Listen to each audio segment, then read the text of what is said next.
มาจ้าวันนี้ก๋วยจั๊บเราต้มเองนะจ๊ะทำกินเองนะจ๊ะวันนี้ไม่ได้ไปกินข้างนอกนะจ๊ะอันใดแสบก็เอาลงไปพี่น้องอันใดไม่แสบก็เอาลงไปนะคะหมูยอไข่หมูสับนี่นะคะ ตามด้วยผักนะคะโรยหน้าสักหน่อยวันนี้ต้มก๋วยจั๊บเส้นใหญ่นะคะพี่น้องปองไปเด้อค่ะต้มก๋วยจั๊บเส้นใหญ่นะคะใส่ไข่1 ฟองนะคะ วันนี้เราทำกินเองนะคะ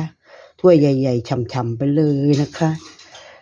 ใส่เครื่องเยอะๆมักอย่างก็ใส่ลงไปพี่น้องมักหมูมักเป็ดมักไก่ก็ใส่ลงไปเนี่ยตามด้วยหอมเจียวจ้าหอมเจียวจ้าหอมเจียวโอ้โหน่ากินไหมคะวันนี้ต้มเองเลยนะคะต้มเยอะๆเลยนะคะอาหารเที่ยงอาหารบ่ายต้องเป็นอาหารเส้นเท่านั้นนะคะอะไรอันใดมันแสบก็ห้อยลงไปเลยห้อยลงไปพี่น้องหมูสับใส่ผักลงไปอีกหน่อยมาปรุงกันบัดนี้ใส่พริกเผ็ดๆจังหน่อยออกสีส้มๆบีบบักนาวใส่บัดนี้อู้อร่อยหิว